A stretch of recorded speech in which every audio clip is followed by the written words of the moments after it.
La caméra du drone a filmé chaque seconde. La Camaro customisée de Noah Ricker franchissant la ligne d'arrivée en trombe, laissant 3 autres pilotes de rue lui manger la poussière sur la route industrielle déserte près d'Ashridge. Le milieu des courses clandestines avait toujours été son exutoire. Le seul endroit où la précision comptait plus que la politique. Où la puissance parlait plus fort que les promesses creuses. Putain, magnifique, Noah! Cria Tommy Chen par-dessus le bruit du moteur. Sa propre Civic modifiée refroidissait encore après la course. Ce turbo est dingue, mec. Tu vas faire le ménage à la réunion de la semaine prochaine. Noah coupa le moteur et descendit. L'adrénaline coulait encore dans ses veines. À 41 ans, il n'était plus le plus jeune à participer à ces courses illégales, mais son génie mécanique compensait largement les réflexes que le temps lui avait volés. La Camaro était son chef-d'œuvre. Chaque boulon, chaque fil, chaque fabrication sur mesure était née de ses propres mains calleuses. Merci pour le spectacle, les gars, lança-t-il aux autres coureurs, déjà en train de ranger leur matériel tandis que des sirènes lointaines suggéraient que la fête était finie. L'opérateur de drone, un gamin au matériel coûteux et aux mœurs douteuses, postait déjà des images sur les forums de courses clandestins, où la réputation de Noah grandissait à chaque victoire. À minuit, Noah était de retour au garage de Ricker. L'entreprise qu'il avait bâtie de toutes pièces ces 15 dernières années. L'odeur d'huile de moteur et les étincelles de soudure lui donnaient l'impression d'être chez lui. Plus chez lui que la maison de banlieue qu'il partageait avec Élise, pour être honnête. Ici, entouré de projets à moitié terminés et de ses outils de travail, tout prenait sens. Il ouvrit une bière et alluma son ordinateur de bureau pour visionner les images de la soirée. Le gamin avait déjà tout mis en ligne, et Noah se surprit à sourire en revoyant son départ parfait. Mais lorsqu'il minimisa la vidéo de la course, quelque chose d'autre attira son attention. Une notification par email, un nouveau message provenant d'un compte anonyme.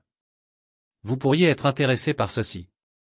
La pièce jointe se chargeait lentement, pixel par pixel. Jusqu'à ce que le sang de Noah se transforme en eau glacée dans ses veines. Des photos haute résolution remplissaient son écran. Élise en lingerie noire qu'il n'avait jamais vue auparavant. Des poses dignes d'une photographie professionnelle. Des décors de chambre qui n'étaient certainement pas les leurs. Les métadonnées montraient qu'elles avaient été prises 3 jours auparavant, alors qu'il travaillait tard sur la restauration de la Mustang d'un client. Ses mains tremblaient tandis qu'il parcourait les images. Sa femme depuis 12 ans, celle qui se plaignait de leur vie de banlieue ennuyeuse, qui levait les yeux au ciel quand il rentrait avec des ongles gras, qui insistait sur la nécessité d'élever leur cercle social. Elle couchait avec quelqu'un d'autre et en faisait une sorte de déclaration artistique. La bouteille de bière s'est brisée contre le mur du garage avant même que Noah ne réalise qu'il l'avait lancée. Des éclats de verre scintillaient sous les néons comme les fragments de son mariage, tranchants et impossibles à recoller. Il ne se souvenait pas d'être rentré chez lui en voiture. Il ne se souvenait pas d'avoir monté les escaliers 2 par 2. Ses bottes de travail claquaient contre le parquet qu'Élise avait insisté pour qu'il pose l'année dernière. Investissement dans notre avenir, avait-elle dit. L'avenir? Quelle blague! La porte de la chambre était verrouillée. Jamais verrouillée. L'épaule de Noah heurta le bois, ravagé par 15 ans de rage refoulée. Le chambranle vola en éclats, le mécanisme de la serrure se détacha et une pluie d'échardes et de vis s'abattit. Mais la pièce, au-delà, était vide. Le lit, parfaitement fait avec ses draps hors de prix qu'Élise avait commandés sur catalogue. Sur la table de chevet, négligemment laissée comme des miettes de pain, se trouvait un reçu d'hôtel. L'Ashridge Grand, l'endroit le plus chic de leur petite ville ennuyeuse. Suite présidentielle, 2 nuits, payée par le docteur Coultané. Le regard de Noah devint rouge. Maudite année. Le dentiste qui avait révolutionné les perspectives de carrière d'Élise. Le beau gosse qui conduisait une BMW et portait des costumes plus chers que le loyer mensuel de la plupart des gens. L'homme avec qui sa femme passait de plus en plus de temps, toujours pour se perfectionner professionnellement et se faire du réseau. Son téléphone était déjà à la main. Le numéro d'Alisa composa avant que la raison ne puisse intervenir.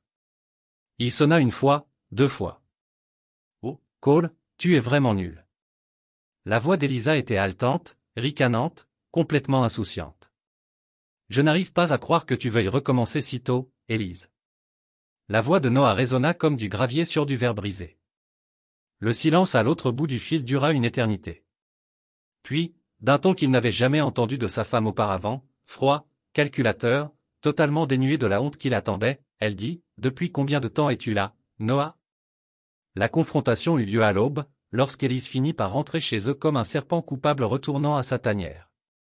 Noah avait passé la nuit dans son garage, entouré de l'odeur sincère de l'huile moteur et du métal, essayant de comprendre l'ampleur de la trahison de sa femme. Mais lorsqu'elle franchit leur porte d'entrée à 6h47, vêtue des mêmes vêtements que la veille et empestant une eau de Cologne onéreuse qui n'était certainement pas la sienne, toute la rage s'empara d'elle. La voix revint en force. C'est ce qu'il dit depuis la table de la cuisine où il buvait son café en contemplant ses photos depuis 6 heures. Docteur Coltané, depuis combien de temps? Élise n'eut même pas la décence d'avoir l'air gênée. Elle posa son sac à main, un sac de créateur qu'il n'avait jamais vu auparavant, et examina ses ongles manucurés comme si c'était un léger désagrément perturbant son emploi du temps chargé. Est-ce important? Sa voix portait ce ton supérieur qu'elle avait développé ces dernières années. Celui qui lui donnait l'impression d'être une sorte de serviteur chez lui. Regarde-toi, Noah. Regarde cet endroit. Tu crois que j'allais passer le reste de ma vie à faire semblant d'être satisfaite de ça? Elle fit un geste autour de leur cuisine, en direction de la maison qu'ils avaient achetée ensemble quand ils croyaient encore en leur rêve commun. L'hypothèque pour laquelle il avait travaillé 2 fois plus. La vie qu'il avait construite, pensant qu'elle avait un sens pour eux deux. 12 ans, dit Noah doucement. 12 foutues années où je me suis défoncé pour cette famille. Pour toi? Pour moi? Rit Élise, le rire résonnant comme du verre brisé. Tu as travaillé pour ton précieux garage. Tu as travaillé pour tes voitures stupides et tes fantasmes de courses juvéniles. Quand m'as-tu emmené pour la dernière fois dans un endroit important? Quand m'as-tu présenté pour la dernière fois à des gens qui pourraient réellement faire quelque chose pour ma carrière? Ta carrière? Tu es assistante dentaire, Élise. Pas médecin-chef. La gifle fut rapide et violente, sa paume claquant contre sa joue avec suffisamment de force pour lui faire basculer la tête. Mais ce qui le choqua plus que la violence, ce fut la satisfaction froide dans ses yeux après coup. J'étais en dessous de toi depuis le début, n'est-ce pas? Moi, dit-elle. Pauvre petit Noah, coincé avec sa femme chercheuse d'or. Eh bien, devine quoi? Tu avais raison. Tu as toujours été inférieur à moi. Cole le voit. Cole apprécie ce que j'ai à offrir. Elle se tourna pour partir, mais la voix de Noah l'arrêta sur le seuil. Le compte professionnel, Élise, celui que nous avions ouvert pour l'agrandissement du garage. Tu y as prélevé de l'argent. Pour la première fois depuis son entrée, l'incertitude traversa son visage parfait. Je ne sais pas de quoi tu parles. 23 000 $ au cours des 4 derniers mois. De petits retraits, mais ils s'additionnent. Je travaille peut-être de mes mains, mais je ne suis pas stupide. C'est impossible. Je ne le ferai jamais. Le journal GPS de ta voiture raconte aussi une histoire intéressante. Les mardis et jeudis à l'Ashbridge Edge Grand. Les vendredis à cette bijouterie du centre commercial où Cole t'achète probablement toutes ces jolies choses. Les week-ends à la marina où son bateau est amarré. Le visage d'Elisa avait pâli sous son maquillage coûteux. Tu as été, elle m'espionnait. J'étais attentif. J'aurais dû le faire depuis longtemps. Elle resta silencieuse un long moment. Noah crut presque apercevoir une lueur de la femme qu'il avait épousée. Celle qui riait à ses mauvaises blagues et s'endormait sur son épaule pendant les films de fin de soirée. Mais lorsqu'elle reprit la parole, sa voix était venimeuse. Tu veux jouer au détective, Noah? D'accord, mais tu n'aimeras pas ce que tu trouveras. Après son départ, fonçant à toute vitesse dans le SUV Lexus qu'il avait co-signé, Noah resta assis dans les décombres de sa cuisine et essaya de réfléchir à la suite. Le plus intelligent serait d'appeler un avocat, de demander le divorce, d'essayer de sauver ce qu'il pouvait de ce désastre financier. Le plus intelligent. Au lieu de cela, il traversa la ville en voiture jusqu'au cabinet Canan Associates, où Alexandria Quint, Lexi pour ses amis, s'était forgé la réputation d'être le genre d'avocate qui ne perdait pas ses procès parce qu'elle refusait ce qu'elle ne pouvait pas gagner. Il avait connu Lexi au lycée. À l'époque où elle était la jeune femme intelligente qui lui donnait des cours de chimie et venait secrètement assister à ses victoires en courses amateurs sur la vieille piste d'atterrissage à la sortie de la ville. Elle avait poursuivi ses études à Harvard Law tandis qu'il était resté à Ashridge pour développer son entreprise. Ils étaient restés en contact sporadiquement au fil des ans.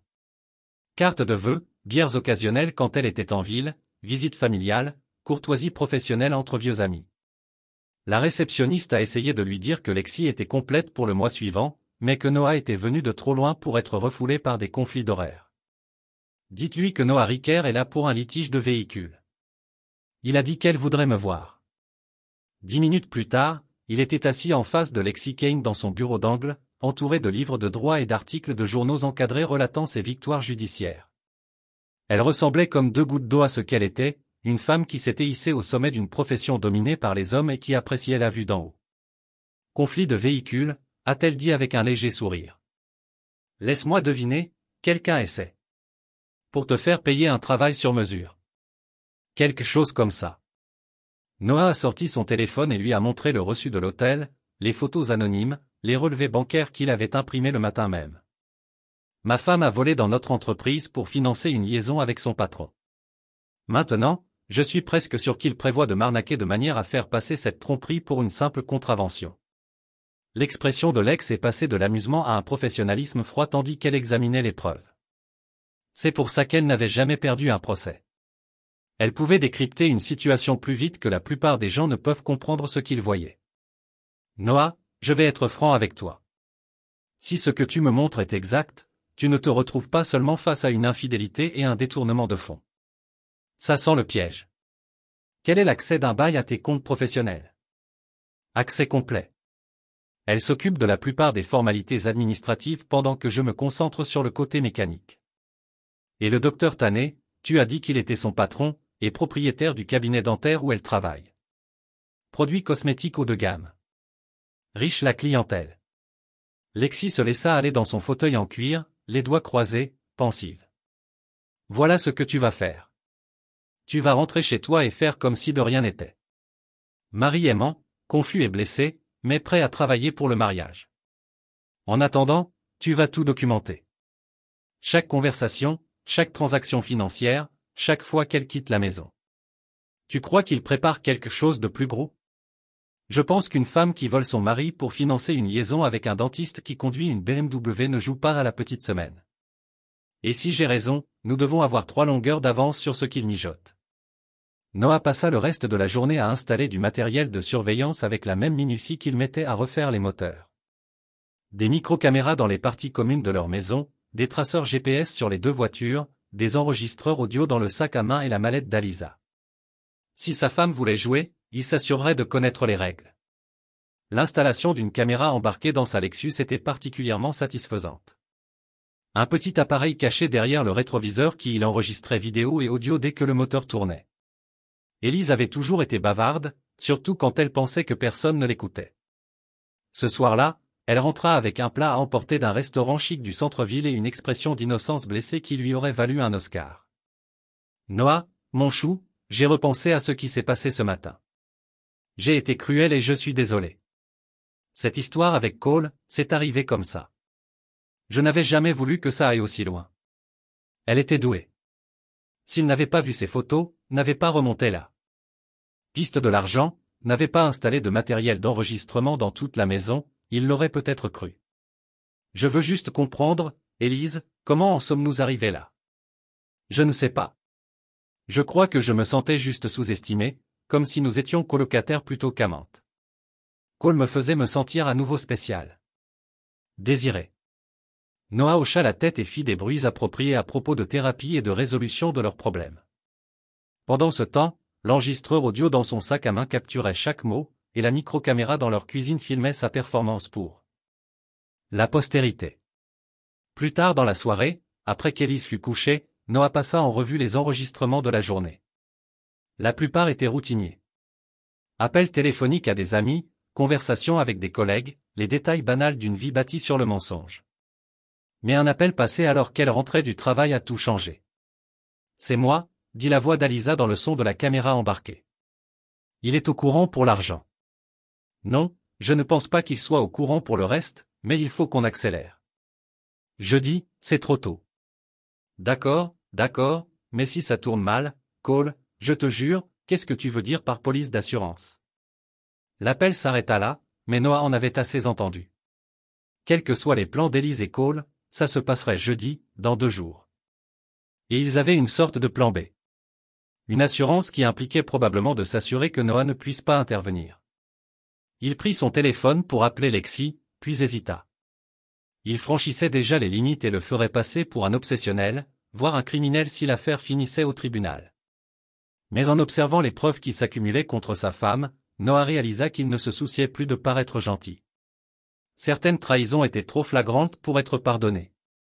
Certains jeux étaient trop sordides pour être joués selon les règles.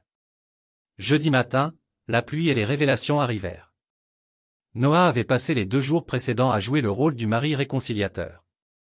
Alors que son équipement de surveillance dressait un tableau de plus en plus inquiétant des activités de sa femme, les enregistrements de la caméra embarquée auraient suffi à mettre fin à leur mariage. Des heures de conversation téléphonique, les détails des transferts financiers, des lieux de rendez-vous et des plans d'urgence lui ont glacé le sang. Mais c'est la conversation enregistrée à 23h47 mercredi soir qui l'a convaincu qu'il avait affaire à quelque chose de bien plus dangereux qu'une simple infidélité. Agent marqué. La voix d'Élise était prudente, incertaine.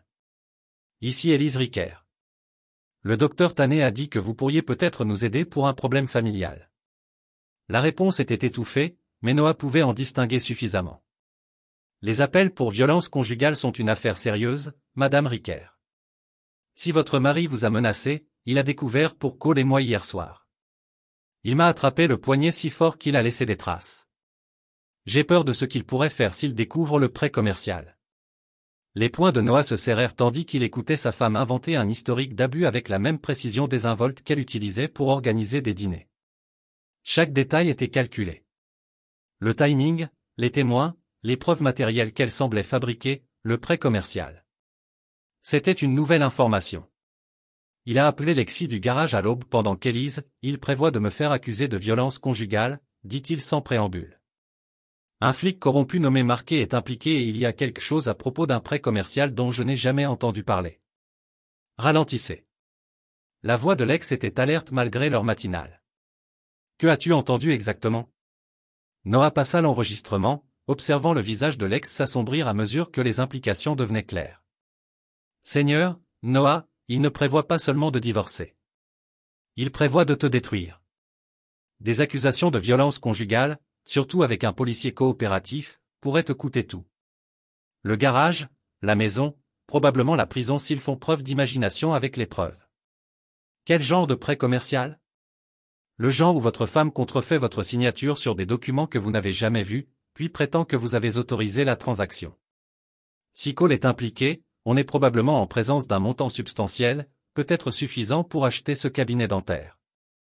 Noah sentait les derniers morceaux de son ancienne vie s'écrouler autour de lui. La femme qu'il avait épousée, la femme à qui il avait confié tout ce qu'il avait construit, ne le trahissait pas seulement. Elle démantelait systématiquement son existence pour financer sa nouvelle vie avec un autre homme. Que faire? Tu te bats de manière déloyale. Déposer une ordonnance restrictive contre Élise avant qu'elle puisse en déposer une contre toi. Transférer les actifs du garage dans une fiducie commerciale qu'elle ne peut pas toucher. Et nous devons tout savoir sur le docteur Tanet, car les hommes qui couchent avec des femmes mariées et soudoient les policiers ont généralement d'autres secrets qui méritent d'être révélés. Les 12 heures suivantes furent une véritable leçon de guerre juridique. Tandis qu'Élise passait sa journée à la clinique dentaire, sans doute à coordonner les derniers détails de la destruction de Noah, il était à l'autre bout de la ville avec l'équipe d'assistants juridiques de Lex, remplissant les documents nécessaires au gel de leurs biens communs et à la protection de ses intérêts commerciaux. Mais la véritable révélation est survenue lorsque Noah a utilisé les compétences informatiques qu'il avait développées en diagnostic automobile pour pirater le système de gestion des patients de la clinique dentaire. Le cabinet de Colanet était assurément prospère. Trop prospère pour un dentiste esthétique de petite ville aux compétences moyennes et au goût de luxe. Regarde ça, dit Noah en montrant à Lexi une copie des factures des patients. Même procédure, même code d'assurance, mais certains de ces patients n'existent pas. Les adresses sont fausses. Les numéros de sécurité sociale ne correspondent à aucune personne réelle. Fraude à l'assurance, murmura Lexi en parcourant les documents. Il a déposé des demandes d'indemnisation pour des actes qu'il n'a jamais pratiqués. Il partage probablement les paiements avec quelqu'un de la compagnie d'assurance. Ce n'est pas tout. Noah afficha un autre écran. Ses virements bancaires. Il transfère de l'argent via des comptes offshore aux îles Caïmans. Ce n'est pas seulement une fraude à l'assurance. C'est du blanchiment d'argent à grande échelle. Ils étaient tellement concentrés sur les délits financiers de Cole qu'aucun d'eux n'a remarqué l'alerte du traceur GPS jusqu'à ce que le téléphone de Noah se mette à vibrer avec insistance. La voiture d'Elisa roulait, non pas vers sa maison, mais vers la zone industrielle où se trouvait le garage de Noah. Elle est à mon atelier, dit Noah en regardant la vidéo en direct. À 22h un jeudi, que diable fait-elle là? Les images de la caméra embarquée répondaient à cette question avec des détails terrifiants. Élise n'était pas seule. L'agent marqué était avec elle, accompagné d'un homme. Noah ne reconnut pas ce qui semblait être du matériel photographique professionnel. Il mettait en scène une scène de crime, plaçant soigneusement des preuves qui étayeraient les accusations de violence conjugale et de malversation financière d'Alisa. C'est mon disque dur de sauvegarde, dit Noah en regardant la vidéo. Celui qui contient tous nos documents financiers. Il planifie ça dans mon bureau pour faire croire que je cache des biens. Mais c'est ce qui se passa ensuite qui transforma la colère de Noah en quelque chose de plus froid et de plus dangereux. L'inconnu, visiblement un détective privé ou un spécialiste de la sécurité, installait des caméras cachées dans tout le garage, les positionnant pour enregistrer la confrontation qu'il prévoyait d'orchestrer. Ils vont me tendre une embuscade, réalisa Noah. Élise portera plainte pour violence conjugale demain, je serai arrêté, et pendant que je serai en prison, ils auront un accès complet à tout ce que j'ai construit. Lexi avait déjà pris son téléphone. Appelons le FBI. C'est un complot, une fraude, une extorsion. Non. La voix de Noah était calme, maîtrisée. Le FBI mettra des mois à monter un dossier, à supposer qu'il nous croit plutôt qu'un dentiste réputé et un policier. D'ici là, Cole et Elise auront disparu avec tout ce pour quoi j'ai travaillé. Alors, que proposez-vous? Noah resta silencieux un long moment, regardant sa femme et ses complices détruire systématiquement sa vie à travers le petit écran de son téléphone. Téléphone. Lorsqu'il reprit la parole, sa voix exprimait une certitude qui fit reculer Lexi. Je vais les battre à leur propre jeu, mais je ne joue plus selon leurs règles. Le plan qui prit forme au cours des 2 heures suivantes était élégant dans sa simplicité et brutal dans sa minutie. Si Cole et Elise voulaient le détruire par des mensonges et des preuves fabriquées, Noah les détruirait par la vérité et leur propre cupidité. D'abord, il leur offrirait exactement ce qu'ils attendaient, une confrontation au garage qui déclencherait leur piège soigneusement préparé. Mais au lieu d'être la victime de leur plan, il contrôlerait chaque aspect de la rencontre, enregistrant tout et transmettant simultanément les preuves à plusieurs endroits sécurisés. Ensuite, il utiliserait leurs propres activités criminelles contre eux. La fraude à l'assurance, le blanchiment d'argent, la corruption, tout serait signalé anonymement aux agences fédérales compétentes, accompagné de preuves détaillées impossibles à ignorer ou à supprimer. Enfin, il veillerait à ce que leur trahison soit rendue publique de la manière la plus humiliante possible. Parfois, l'opinion publique agissait plus vite que le système judiciaire, et Noah avait l'intention d'utiliser les deux. C'est dangereux, prévint Lexi. S'ils sont prêts à vous accuser de violence conjugale, ils pourraient être prêts à faire pire. Je sais que Noah se dirigeait déjà vers la porte, mais je ne suis plus le même homme qu'il y a une semaine. Cet homme faisait confiance à des gens qui ne le méritaient pas. Cet homme suivait des règles qui ne s'appliquaient qu'à lui. Alors qu'il roulait sous la pluie vers son garage, Noah sentit quelque chose changer en lui. Un changement fondamental, plus profond que la colère ou la douleur. Le mari loyal, l'homme d'affaires honnête, l'homme qui croyait en l'équité et aux secondes chances. Cette version de lui-même était en train de mourir, remplacée par quelque chose de plus dur et d'infiniment plus dangereux. Il avait passé 15 ans à construire une vie fondée sur la confiance et le respect mutuel. Maintenant, il allait passer le temps qu'il faudrait à détruire ceux qui avaient trahi cette confiance, utilisant tous les outils à sa disposition et en créant de nouveaux au besoin. Le traceur GPS indiquait que la voiture d'Élise était toujours garée derrière son garage. Parfait. Qu'ils croient avoir le contrôle. Qu'ils croient que leur plan fonctionnait. Noah Ricker allait leur apprendre la différence entre une victime et une chasseuse. Le restaurant choisi par Élise pour leur dîner de réconciliation était parfait pour elle. Assez public pour accueillir des témoins, assez cher pour qu'elle se sente sophistiquée et équipée de caméras de sécurité qui enregistreraient la performance qu'elle avait prévue. Noah arrive à 15 minutes en avance et choisit une table avec une vue dégagée sur toutes les entrées. Son téléphone diffusait déjà la vidéo en direct sur le serveur sécurisé de Lex. Élise fit son entrée comme sur un tapis rouge. Vêtue d'une robe de cocktail noire qui coûtait probablement plus cher que le salaire mensuel de la plupart des gens. Elle était éblouissante, sûre d'elle et parfaitement à l'aise avec la supercherie élaborée qu'elle s'apprêtait à exécuter. Noah fut sincèrement impressionné par son engagement dans ce rôle.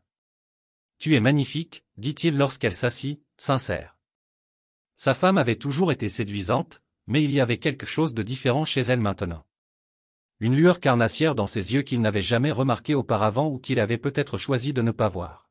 « Merci. » Son sourire était chaleureux, expérimenté. « Parfait. Je suis content que tu aies voulu faire ça, Noah. Je pense que nous pouvons résoudre nos problèmes si nous sommes tous deux déterminés à être honnêtes l'un envers l'autre. » Honnête. L'ironie était si totale. C'en était presque artistique. Ils commandèrent du vin, parlèrent de la météo et de l'actualité, jouèrent les rôles d'un couple marié essayant de reconstruire leur relation après une période difficile. Élise était particulièrement convaincante, lui touchant la main au moment opportun, riant de ses tentatives d'humour, le regardant dans les yeux avec ce qui semblait être une affection sincère. Ce n'est qu'à l'arrivée du plat principal qu'elle commença à révéler le véritable but de la soirée. « J'ai quelque chose à te dire, » dit-elle, sa voix descendant jusqu'au ton intime qu'elle avait autrefois utilisé pour ses conversations intimes à propos de Cole. « Tu mérites de savoir toute la vérité. Je t'écoute. Tout a commencé il y a 6 mois. Il traversait un divorce difficile. Je me sentais négligé à la maison et une chose en a entraîné une autre. Mais ce n'était jamais censé être sérieux, Noah. C'était juste une échappatoire. Elle était douée. Ses yeux ont même réussi à faire couler les larmes. Sur Q. Si Noah n'avait pas entendu les enregistrements où elle préparait cette conversation avec Cole, il aurait peut-être été ému par sa performance. Une échappatoire à quoi? Du sentiment d'invisibilité, d'être tenu pour acquise. De prétendre que travailler 60 heures par semaine dans un garage était le summum du succès. Le masque tomba un instant, révélant le mépris caché. Vous savez ce que ça fait d'aller à des événements mondains et que les gens me demandent ce que fait mon mari dans la vie? Je leur réponds que je suis mécanicien. Un très bon mécanicien. Et puis il change de sujet, parce que dire d'autre? Je comprends. Cole me fait me sentir importante, valorisée, comme si j'avais quelque chose à offrir au-delà de ça. Elle fit un geste autour du restaurant, en désignant la vie qu'ils avaient construite ensemble, tout ce que Noah avait travaillé pour nous offrir. C'était le moment. Le moment où elle allait jouer. Noah se pencha légèrement en avant, s'assurant que le micro du téléphone capte chaque mot clairement. « Que veux-tu, Élise ?» Son sourire revint, triomphant et terrible. « Je veux un divorce net, simple, à l'amiable. Tu gardes le garage, je garde la maison. On se partage tout le reste à 50-50e et on part chacun de notre côté. Et Cole et moi, il va prendre un nouveau départ. Il achète un nouveau cabinet en Californie, un endroit où nous pourrons construire quelque chose de concret ensemble, un endroit où les gens comprendront l'ambition. » Noah hocha la tête pensivement, comme s'il examinait sa proposition. « Et l'argent que tu as retiré du compte professionnel? » « Quel argent? » ?»« Les 23 000 $. Élise, les virements que tu fais depuis 4 mois. » Pour la première fois depuis qu'elle s'était assise, l'incertitude traversa son visage, mais elle se reprit rapidement, les masques refaisant surface. « Je ne sais pas de quoi tu parles. S'il manque de l'argent sur le compte professionnel, tu devrais peut-être revoir tes dépenses. Ces modifications de course ne se rentabilisent pas toutes seules. Et le prêt commercial? Celui que tu as co-signé avec mes informations. » Cette fois, l'incertitude dura plus longtemps. Les yeux d'Alisa parcoururent le restaurant, cherchant des échappatoires ou des menaces cachées. Lorsqu'elle reprit la parole, sa voix portait une note de désespoir qu'elle ne parvenait pas à dissimuler. « Tu es paranoïaque, Noah. Il n'y a pas de prêt. Il n'y a pas de complot. J'ai fait une erreur avec Cole. J'essaie de la réparer. Et vous vous comportez comme une sorte de détective. Un détective privé. En fait, le seul agent que Marquet a engagé pour documenter mes prétendues malversations. Intéressant que vous parliez de complot. » Le visage d'Alisa s'est vidé de ses couleurs lorsqu'elle a réalisé à quel point elle avait été déjouée. Mais au lieu de reculer, elle a redoublé de mensonges avec un désespoir presque admirable. « Je ne sais pas à quel jeu vous croyez jouer, mais c'est terminé. » Elle s'est levée, parlant assez fort pour que les autres convives l'entendent. « Je ne serai plus menacée. Je ne vivrai plus dans la peur. » Elle jouait avec la foule, transformant leur conversation privée en un spectacle public destiné à appuyer son récit de violence conjugale. D'autres clients commençaient à la dévisager exactement comme elle l'avait prévu. Mais Noah avait prévu ça aussi. Assieds-toi, Élise. On n'a pas fini de parler. Ne m'avise pas de me dire quoi faire. Sa voix montait, devenant stridente. Je m'en vais. Et si tu essaies de m'en empêcher, si j'essaie de t'en empêcher, tu appelleras l'agent marqué et lui signaleras que je t'ai agressé en public. Demain matin, tu déposeras une demande de divorce et une ordonnance restrictive en utilisant la scène de ce soir comme preuve de ma dangerosité. Pendant ce temps, Cole finalisera le transfert des actifs du faux prêt commercial, et d'ici ma sortie de prison, tout ce pour quoi j'ai travaillé aura disparu. Le silence qui suivit fut absolu. Élise resta figée à leur table. Sa performance soigneusement construite s'effondra lorsqu'elle réalisa que Noah savait tout. Pas seulement de la liaison, mais de toute la conspiration visant à le détruire. Comment? Murmura-t-elle. Asseyez-vous et je vous dirai tout, s'assit-elle, ses mouvements mécaniques, vaincus. Les autres convives reprirent peu à peu leur conversation. Le drame semblait résolu. La caméra embarquée de votre voiture enregistre à la fois la vidéo et l'audio, dit Noah d'un ton conversationnel, interrompant sa conversation comme s'il discutait de la météo. Le traceur GPS me montre exactement où vous allez et quand. Les appareils audio que j'ai placés dans votre sac à main et votre mallette enregistrent vos conversations depuis une semaine. C'est probablement illégal, mais d'un autre côté, le sont aussi les détournements de fonds, les fraudes à l'assurance, le blanchiment d'argent, les complots et les faux rapports de police. Je suppose que nous sommes à égalité sur le plan des activités illégales. Élise le fixait comme si elle ne l'avait jamais vu. Et d'une certaine manière, elle ne l'avait pas vu. L'homme qu'elle avait épousé, confiant, loyal, prêt à collaborer avec le système, avait disparu. À sa place se trouvait quelqu'un qui avait appris à penser comme les chasseurs qui le traquaient. Que voulez-vous? Je veux que vous appeliez Cole immédiatement et que vous lui disiez que le plan est annulé. Je veux que vous retiriez la plainte que vous avez déposée auprès de l'agent marqué. Et je veux que vous reversiez chaque centime que vous avez volé sur le compte professionnel. Et si je ne le fais pas, Noah sortit une enveloppe en papier craft et la posa sur la table entre eux. Puis demain matin, le FBI reçoit des copies des réclamations d'assurance frauduleuses de Cole, de son opération de recul et des enregistrements de vos deux voix discutant de la façon de m'encadrer pour la violence domestique. L'IRS obtient la documentation des revenus non déclarés et de l'évasion fiscale. Le Conseil dentaire de l'État obtient des preuves de fraude professionnelle et de fraude des patients. Et le journal local obtient toute l'histoire triée, avec des photographies et des enregistrements audio. Élise a ouvert l'enveloppe avec des mains tremblantes, son visage devenant plus pâle avec chaque document qu'elle a examiné. Tout était là. Dossier bancaire, transcription téléphonique, preuves photographiques, déclaration des témoins. Toute sa vie au cours des 6 derniers mois a documenté et organisé comme un dossier de cas. Toi fils d'une sorcière, chuchota-t-elle. J'ai appris des meilleurs. Noah leva son verre à vin dans un toast simulé. À ma femme aimante qui m'a appris que parfois le seul moyen de vous protéger des chasseurs est de devenir un plus grand chasseur. L'appel téléphonique à Cole a été bref et brutal. Noah a écouté un côté d'une conversation qui impliquait clairement les cris, les menaces et la dissolution rapide de leur plan soigneusement établi. Quand Élise a raccroché, elle avait l'air d'avoir vieilli 10 ans et 10 minutes. Il ne va pas pardonner cela, a-t-elle déclaré. Moi non plus. Ils ont fini le dîner en silence. Deux personnes qui avaient autrefois partagé des rêves et des promesses sont maintenant assis les uns des autres, comme les généraux opposés discutant des termes de reddition. Lorsque le chèque est arrivé, Noah a payé en espèces. Inutile de quitter une piste de carte de crédit pour ce qu'il soupçonnait serait une soirée mouvementée. Dans le parking, alors qu'ils se dirigeaient vers leurs voitures séparées, Élise a fait une dernière tentative de sauver quelque chose de l'épave. Nous pourrions encore faire ce travail, Noah. Le divorce. Je veux dire, une pause propre, pas de rancune. Vous avez fait valoir votre point de vue. Ai-je? Noah s'arrêta à côté de son camion, étudiant le visage de sa femme sous la lumière dure du parking. Vous voyez, c'est le problème, Élise. Je ne pense pas avoir fait valoir mon point de vue. Vous pensez toujours que c'est négociable? Vous pensez toujours que vous pouvez vous éloigner de ce que vous avez fait et commencer à nouveau avec Cole en Californie? Que dites-vous? Je dis que certaines trahisons sont trop complètes pour pardonner. Certains jeux sont trop sales pour s'éloigner. Vous voulez jouer à hardball? Fin. Mais comprenez que je ne joue plus pour gagner. Je joue pour m'assurer que vous perdez tout. Alors que Noah rentrait chez lui dans les rues fournies en plumes d'Ashridge, il sentit quelque chose de sombre et satisfait de s'installer dans sa poitrine. Le mari fidèle était vraiment mort maintenant, remplacé par quelque chose de plus difficile et infiniment plus dangereux. Demain, la vraie guerre commencerait. Son téléphone bourdonnait d'un texte de Lexi.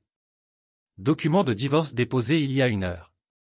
Audience d'ordonnance de contente prévue lundi. Frais de batterie déposés il y a 30 minutes. Noah sourit dans l'obscurité de son camion. Élise avait tenu parole sur l'appel de l'agent marqué. Elle l'avait simplement appelé pour accélérer la chronologie à la place. Maintenant, le piège qu'elle avait passé des semaines à régler était de fermer autour de lui exactement comme prévu. Parfait.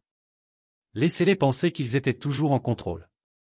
Laissez-les croire que leur plan de sauvegarde fonctionnait. Noah Harker était sur le point de leur apprendre la différence entre gagner une bataille et gagner une guerre. Le palais de justice du comté d'Ashbridge avait vu sa part de divorce amer, mais rien ne préparait tout à fait les équipes juridiques réunies pour la destruction systématique que Lexi Kane a déclenchée lundi matin.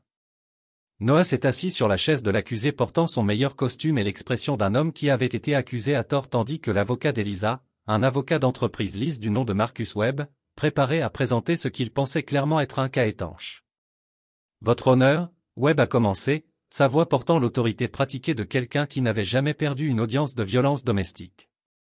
Mon client a subi un schéma d'escalade de mauvaise utilisation et d'intimidation. La défendresse a traqué Madame Ricker a fait des menaces contre sa sécurité et jeudi soir dernier l'a attaquée physiquement lors d'une confrontation à leur résidence. La juge Patricia Morrison était connue pour son approche non insensible aux litiges domestiques et sa tolérance zéro pour les hommes qui blessent les femmes. Webb avait soigneusement choisi son lieu. Morrison n'avait jamais statué en faveur d'un accusé dans une affaire de violence domestique au cours de ses 12 ans sur le banc. Madame Ricker, a déclaré le juge, tournant son attention vers Élise, qui était habillée comme une victime d'une mauvaise utilisation domestique directement du casting central. Veuillez parler au tribunal de l'incident jeudi soir. Le témoignage d'Elisa était magistral, une performance soigneusement orchestrée qui a peint Noé comme un homme de plus en plus instable qui serait devenu violent lorsqu'il était confronté à ses irrégularités financières. Elle a décrit des semaines d'intimidation, criant des matchs qui la terrifiaient, et enfin l'attaque physique qui avait laissé des ecchymoses sur ses poignets et ses bras. Il m'a attrapé si fort que je pensais qu'il allait me casser le bras, a-t-elle dit, des larmes coulant sur son visage. Il a continué à crier sur l'argent, sur la façon dont je lui volais, mais je ne sais rien des finances commerciales. Je veux juste être en sécurité. Les preuves photographiques étaient convaincantes. Images claires des ecchymoses sur les poignets et les avant-bras d'Alisa, la documentation médicale des blessures et les déclarations de collègues qui ont prétendu avoir remarqué son comportement nerveux. Au cours des dernières semaines, l'agent marqué a pris la position ensuite, son témoignage a été poli et professionnel. Il a décrit en répondant à la plainte initiale d'Alisa, documentant ses blessures et sa préoccupation croissante concernant l'escalade de Noé de comportement de contrôle. D'après mon expérience, Marquet a déclaré au tribunal, des hommes comme M. Rucker commencent souvent par le contrôle financier et l'intimidation psychologique avant de passer à la violence physique. Madame Ricker a la chance qu'elle ait contribué à l'aide quand elle l'a fait. Au moment où Webb a fini de présenter son cas, Noah ressemblait à un mauvais utilisateur domestique du manuel qui avait finalement été attrapé. L'expression du juge Morrison a suggéré qu'elle était prête à émettre l'ordonnance d'interdiction et à recommander des accusations criminelles. Puis Lexi Kane se leva. Votre honneur, avant de continuer, j'aimerais présenter des preuves supplémentaires qui, je crois, apporteront un nouvel éclairage sur ces allégations. Webb s'est opposé immédiatement. Votre honneur, la défense a eu amplement l'occasion de présenter des preuves. Cela semble être une tactique de retard. Repassez, a déclaré le juge Morrison, sa curiosité a clairement atteint un sommet. Mademoiselle Kane, vous avez 30 minutes. Ce qui s'est passé ensuite, c'était comme regarder un maître chirurgien démonter systématiquement un corps humain. Lexi a commencé avec des dossiers financiers, projetant des relevés bancaires sur l'écran d'affichage de la salle d'audience qui montrait un modèle clair de retrait non autorisé du compte Business Ricker. Ces transferts, a expliqué Lexi, totalent 47 000 $ au cours des 6 derniers mois. Tous autorisés à l'aide des informations d'accès à l'accès de Madame Ricker, toutes déposées en compte contrôlé par le docteur Coltanet. Webb a essayé de s'opposer, mais Lexi avait une documentation pour tout. Autorisation bancaire, comparaison de signatures, journaux d'adresse IP montrant que les transferts avaient été lancés à partir de l'ordinateur de travail. d'Alisa à la clinique dentaire. En outre, a poursuivi Lexi, ces transferts correspondent directement à une série de prêts commerciaux frauduleux que Madame Riquer a co-signés en utilisant la documentation forgée portant la signature de mon client. Les documents de prêt étaient dévastateurs. 200 000 $ de crédit commercial garantit les actifs du garage avec la signature forgée de Noah autorisant la dette. L'analyse de l'écriture manuscrite a confirmé que les images de la contrefaçon et de la surveillance bancaire ont montré qu'Elise signait les documents pendant que Cole Taney regardait. Votre honneur, dit Lexi, sa voix traversant la salle d'audience comme une lame. Mon client n'a pas attaqué sa femme. Il a découvert qu'elle détournait systématiquement leur entreprise pour financer une liaison avec son employeur, qui utilisait l'argent volé pour étendre sa propre pratique, tout en encadrant simultanément mon client pour la violence domestique pour l'empêcher de découvrir qu'elle a été complètement décédée. Riquer a fabriqué ses blessures? Disons dans son témoignage. Planifier chaque détail de leur programme, en discutant de la façon de maximiser leurs gains financiers tout en veillant à ce que Noé soit allé en prison pour des crimes qu'il n'a pas commis. Elle rit, a déclaré le juge Morrison tranquillement, écoutant la voix d'Alisa sur l'enregistrement. Elle rit de détruire la vie de son mari. La salle d'audience était silencieuse, à l'exception du son du rire enregistré d'Alisa résonnant des haut-parleurs. Webb mélangeait frénétiquement les papiers, essayant de trouver un moyen de sauver son cas, tandis qu'Elise était assise à la table du demandeur, semblant qu'elle voulait disparaître dans le sol. Il y a plus, votre honneur, dit Lexi, et Noah pouvait voir l'anticipation dans ses yeux. C'est pourquoi elle n'avait jamais perdu de cas. Elle n'a pas seulement gagné. Elle a effacé l'opposition si complètement qu'ils ne se sont jamais rétablis. La documentation de la fraude à l'assurance a été présentée avec la même précision méthodique. Faux dossier de patient, code de facturation frauduleux, transfert d'argent sur des comptes offshore. L'entreprise criminelle entière de Cole Taney a été mise à nu dans les détails. Le docteur Taney a utilisé son cabinet dentaire comme front pour les opérations de recrutement d'argent totalisant plus de 2 millions de $. A expliqué Lexi. Madame Riquer n'avait pas seulement une liaison. Elle participait à un complot criminel qui s'étend sur plusieurs juridictions fédérales. Le dernier élément de preuve était presque anticlimatique. Les dossiers téléphoniques montrant des conversations entre Elise Cole et l'officier marqué datant de 8 mois, bien avant le début des violences domestiques présumées. Ils avaient prévu de détruire Noah depuis le début, en utilisant l'affaire comme couverture pour une opération de vol systématique qui l'aurait laissé en faillite et emprisonné. Lorsque Lexi a terminé sa présentation, la salle d'audience était silencieuse à l'exception du son d'Elise en pleurant. De vraies larmes cette fois, pas l'émotion fabriquée qu'elle avait affichée lors de son témoignage. Le juge Morrison semblait avoir assisté à une masterclass en guerre légale. Monsieur Webb, dit le juge, sa voix froide comme la pierre d'hiver. Votre client souhaite réviser son témoignage à la lumière de ces nouvelles preuves. Webb chuchota frénétiquement avec Elise pendant plusieurs minutes avant de se tenir debout. Votre honneur? Mon client? Mon client souhaite retirer sa plainte pour le moment. Je parie qu'elle le fait. La voix du juge Morrison apportait 20 ans d'expérience judiciaire et un profond dégoût pour les personnes qui abusent du système juridique. Mademoiselle Kane, je suppose que vous déposerez beaucoup les frais de comptoir, votre honneur.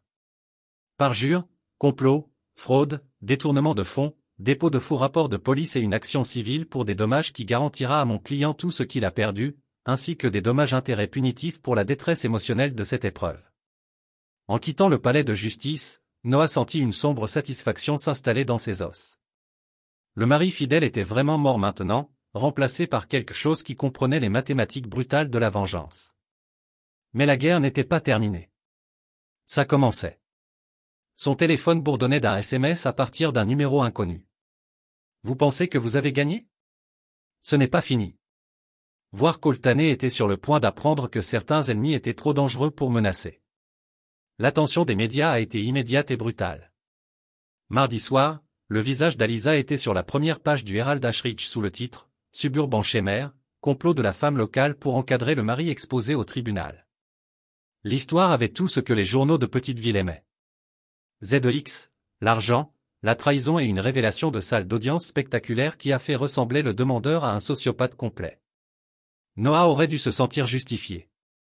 Sa réputation a été rétablie, son entreprise protégée et la crédibilité de sa femme détruite. Si complètement qu'elle ne s'en remettrait jamais. Mais le message texte menaçant de Cole Taney avait déclenché quelque chose de plus profond que la satisfaction.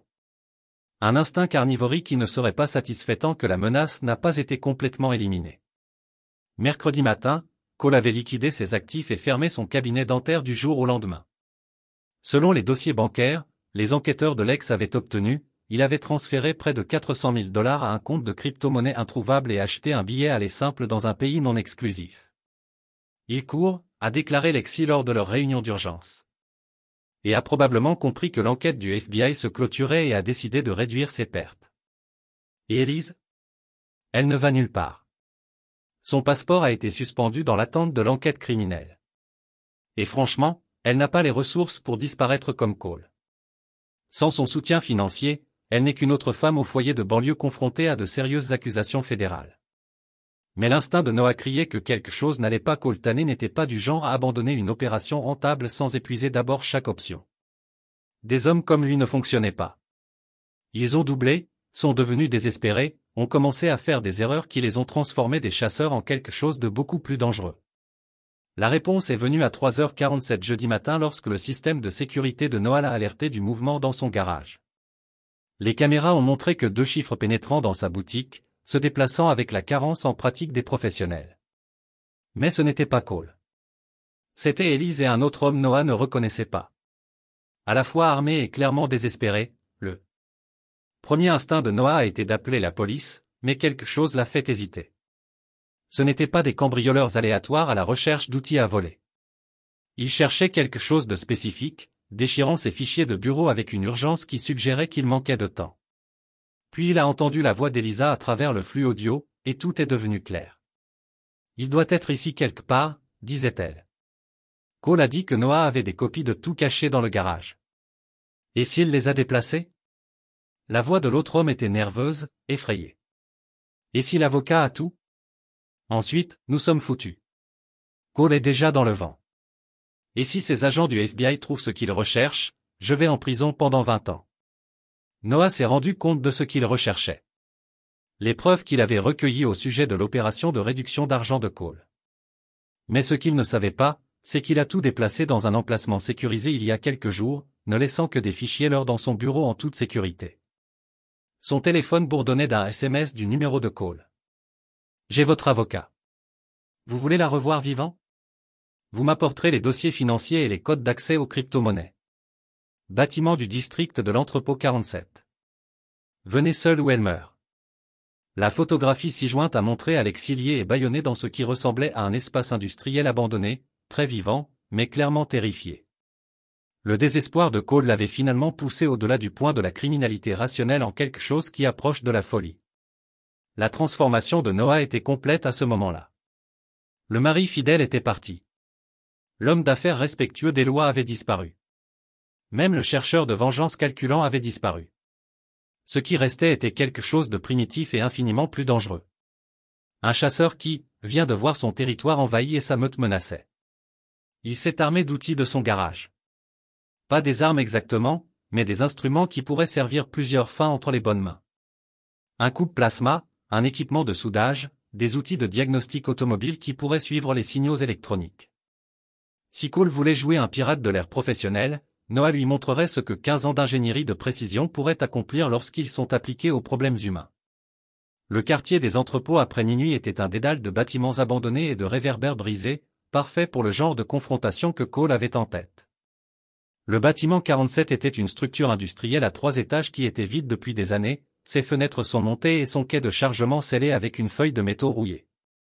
Noah a trouvé l'entrée que Cole avait quitté l'ouverture, une porte de service qui a conduit dans un espace caverneux rempli de machines et d'ombres abandonnées. Mais au lieu de marcher dans le piège évident, il a utilisé son coupeur de plasma pour créer sa propre entrée à travers un mur arrière, se déplaçant dans le bâtiment comme un fantôme tandis que son équipement de diagnostic automobile a suivi les signatures électroniques du téléphone de Cole et quel que soit le matériel de surveillance qu'il utilisait. La confrontation à son arrivée était presque anticlimatique. Cole attendait au centre du rez-de-chaussée, Lexi attachée à une chaise à côté de lui, un pistolet à la main, et la confiance d'un homme qui pensait contrôler la situation. « Noé » cria-t-il quand il a entendu des pas dans l'obscurité. « Je sais que tu es ici. Il est temps de conclure un accord. »« J'écoute » répondit Noah, mais sa voix est venue d'une direction différente de celle de Cole. L'acoustique de l'entrepôt vide a rendu impossible son emplacement. Les dossiers financiers, les clés de crypto-monnaie, tout ce que vous avez donné au FBI. Je veux tout. Et je le veux dans l'heure où que votre petite amie décède. Elle n'est pas ma petite amie. Elle est déjà mon avocat. Quoi qu'il en soit. Le point est qu'elle est morte si vous ne coopiez pas. Noah était déjà en train de déménager, en utilisant l'infrastructure du bâtiment pour masquer son avantage. La capacité de se déplacer en silence dans les espaces industriels tout en transportant les outils dont il avait besoin. Vous la laissez partir, et je n'utilise pas ce coupeur de plasma pour séparer votre tête de vos épaules.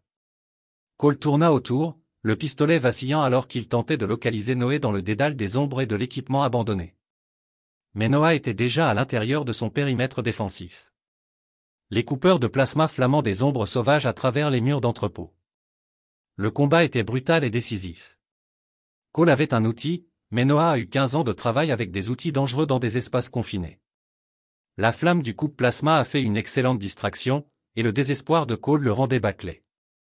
À la fin de la confrontation, Cole était au sol avec la pointe du coupe-plasma pressée contre sa gorge, très vivante, mais complètement vaincue.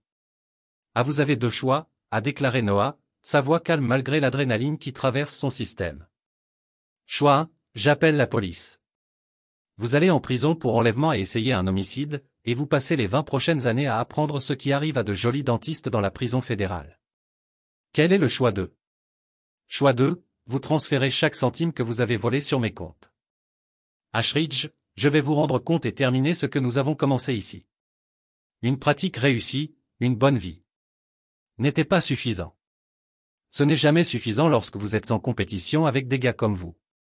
Des gars qui construisent quelque chose de réel avec leurs mains au lieu de le voler à d'autres personnes. Élise a vu ça. Finalement, elle a vu lequel d'entre nous valait réellement quelque chose.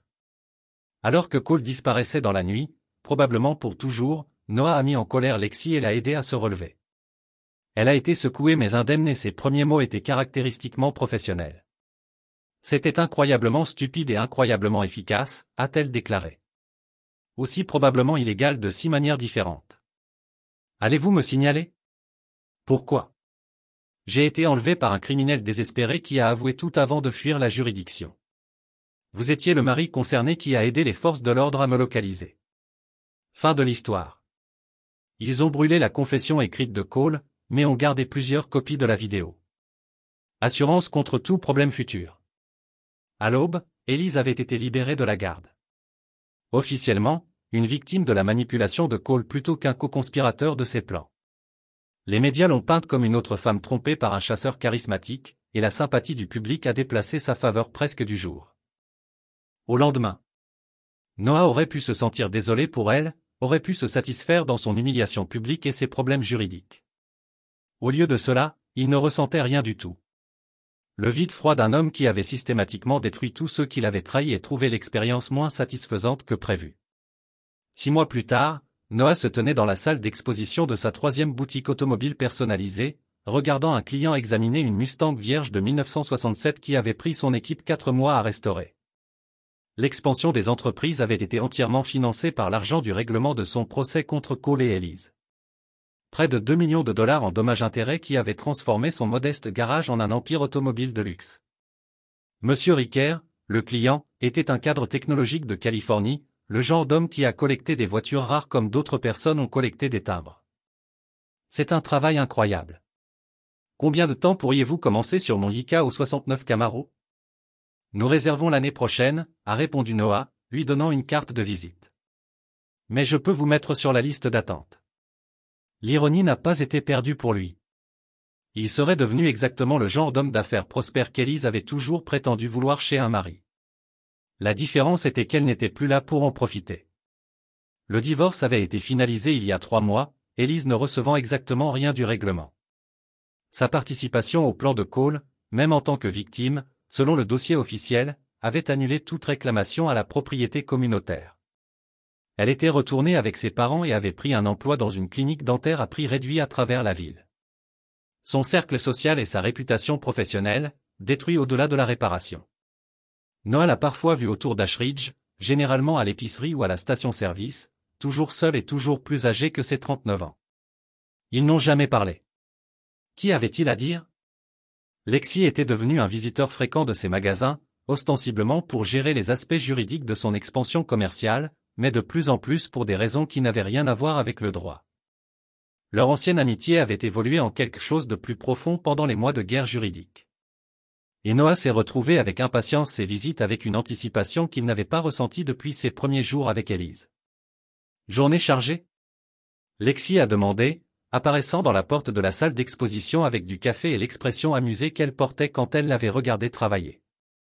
3 consultations, 2 nouveaux contrats et un journaliste de Motor Trend qui souhaite faire un long métrage sur l'entreprise. Noah a accepté le café avec gratitude. Parfois, je pense que Cole m'a rendu service en essayant de détruire ma vie. C'est drôle comment ça marche. Vous construisez quelque chose d'honnête et de petit, quelqu'un essaie de le démolir et vous finissez par construire quelque chose de plus grand et plus réussi que vous ne l'avez jamais imaginé. Ils ont traversé la boutique ensemble, devant les baies de restauration, où son équipe de mécanique élargie a travaillé sur des projets qui allaient des voitures musculaires classiques aux supercars modernes. L'entreprise avait grandi au-delà de tout ce que Noah avait envisagé quand il avait commencé avec un seul garage et un rêve de travailler avec ses mains. Un mot de nos amis? Demanda Noah. Cole vit apparemment quelque part en Asie du Sud-Est, passant probablement ce qui reste de son argent sur une plage quelque part. Un bail? Lexi haussa les épaules. La dernière fois que j'ai entendu, elle voyait un chiropraticien de la prochaine ville. Apparemment, elle a appris viser plus bas. Et Marquet a plaidé coupable à des accusations de corruption. A obtenu 3 ans de prison fédérale, a perdu sa pension, sa maison, sa réputation. Sa femme l'a divorcé et a déménagé en Floride avec leurs enfants. Noah hocha la tête, sentant la même satisfaction au froid qu'il avait vécu lorsque chacun de ses ennemis avait finalement fait face aux conséquences de leurs actions. Ce n'était pas exactement la joie, plus comme la satisfaction mécanique d'un moteur fonctionnant en douceur après une vue complète. Il n'a pas changé les lumières de la ville. L'homme que j'étais, le mari fidèle, l'homme d'affaires de confiance, il aurait été détruit par des gens comme Cole et Élise. Ils auraient tout pris et disparu. Et j'aurais passé le reste de ma vie à me demander ce qui m'a frappé. Et l'homme que vous êtes maintenant, l'homme que je suis maintenant, comprend que la loyauté est un luxe que vous ne pouvez vous permettre qu'avec des gens qui le méritent. La confiance est quelque chose que vous gagnez et vérifiez. Et parfois, le seul moyen de protéger ce que vous avez construit est de devenir plus dangereux que les gens qui essaient de le démolir. Alors qu'il retournait vers la ville, le téléphone de Noah a bourdonné un texte d'un numéro inconnu. Pendant un moment, son sang a couru froid. Des souvenirs des messages menaçants de Cole et de la violence qui avait suivi. Mais quand il a vérifié le message, il provenait d'un client potentiel intéressé à commander une version personnalisée. « Tout va bien ?» demanda Lexi, remarquant sa tension. « Ouais, juste quelqu'un qui veut faire des affaires. » Ils ont passé la nuit dans la nouvelle maison de Noé, une structure en acier et en verre moderne qui ressemblait plus à un musée d'art qu'à une maison de banlieue. C'était exactement le genre d'endroit où Élise avait toujours prétendu, rempli de meubles coûteux et d'œuvres sophistiquées. L'ironie était parfaite et en quelque sorte satisfaisante. Plus tard, alors que Lexi dormait à côté de lui, Noah se tenait sur sa chambre au balcon et regardait la ville qu'il avait conquise par la destruction systématique de tous ceux qu'il avait sous-estimés. Le mari fidèle était vraiment mort, remplacé par quelque chose de plus difficile et infiniment plus réussi. Son téléphone a de nouveau bourdonné. Un autre client potentiel. Une autre occasion de construire quelque chose de beau à partir de matières premières et d'un savoir-faire expert. L'automobile personnalisée de Noah Ricker était devenu le magasin de voitures de luxe le plus réussi de la région. Réservé solide pendant 18 mois et prix qui aurait semblé impossible il y a seulement 1 an. Le succès, a-t-il appris, n'était pas d'être le bon gars ou de respecter les règles. Le succès a été de mieux comprendre le jeu que vos adversaires et d'être disposé à faire tout ce qu'il fallait pour gagner. Certaines personnes l'ont appelé impitoyable. Noah l'a appelé évolution. Il avait commencé comme un mari fidèle et un homme d'affaires honnête. Il avait terminé comme quelque chose de beaucoup plus dangereux. Un chasseur qui avait appris à penser à 3 pas de l'avant et à frapper sans avertissement lorsqu'il était menacé. La transformation lui avait coûté son mariage, son innocence et probablement son âme. Mais en regardant sur l'empire qu'il avait construit à partir des cendres de son ancienne vie, Noah a découvert qu'il pouvait vivre avec le prix qu'il avait payé. La Camaro dans son garage avait besoin d'ajustements finaux avant la livraison de demain. Il a eu 3 nouvelles consultations prévues pour la semaine prochaine. Motor Trend voulait présenter son travail dans leur problème annuel Master of the Craft. La vie était bonne pour l'homme qui avait appris à se battre aussi sale que ses ennemis. Noah Harker est entré à l'intérieur pour planifier son prochain déménagement.